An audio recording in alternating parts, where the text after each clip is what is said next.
Okay, so in this video I'm going to quickly go over what we are needing for the general assistant role. And this right now is an as-needed basis. It's not a full-time role, but as the role expands, it will likely turn into a full-time position. But right now this will be hourly and on an as-needed basis. And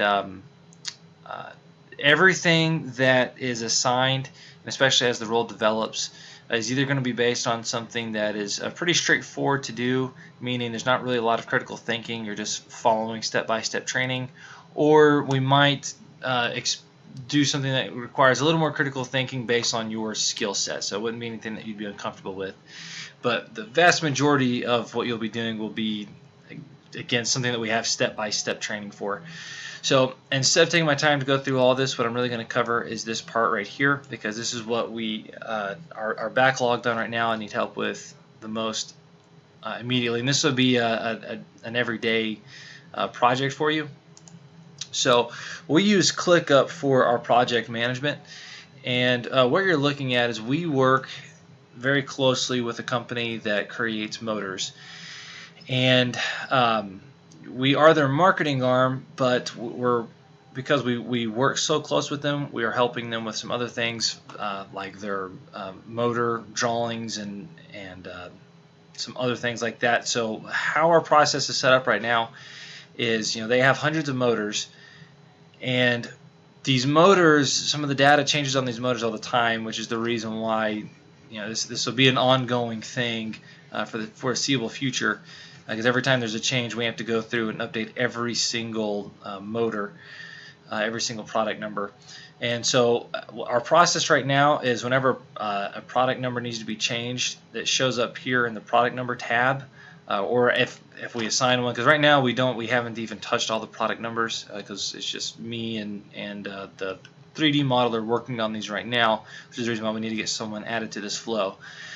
So he will be working out of the product number, and then as he creates the files that are needed, he's going to move them over to 3D images / layouts, and you will get assigned this. This will automatically tag you. And what you're going to be doing is, if I click on this, you will be able to see what Crisanto, he's the one creating these files, the files that he's uploaded in here. And so what you'll do is you'll download these files, which for the sake of time I've already done that. You can see I've got the files right here. And what you're going to be doing is just some slight modifications to the layout. Just right here's what the layout looks like.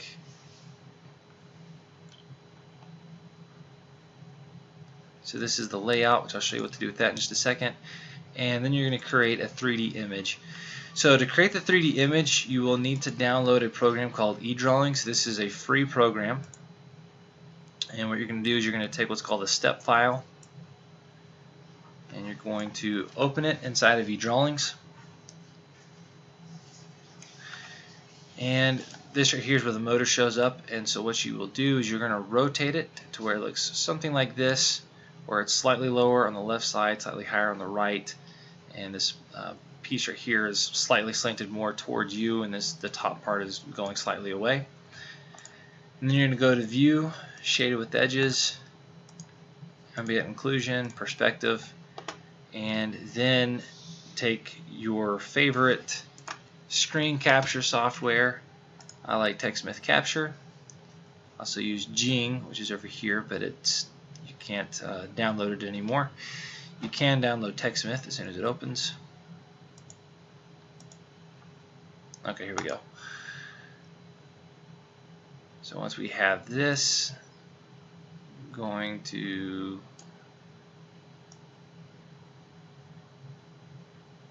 grab this. Doesn't have to be perfect. Just close enough. Alright, 994. So what I'm going to do is remember this number right here. Image copy. Continue editing, just in case I need to come back to it.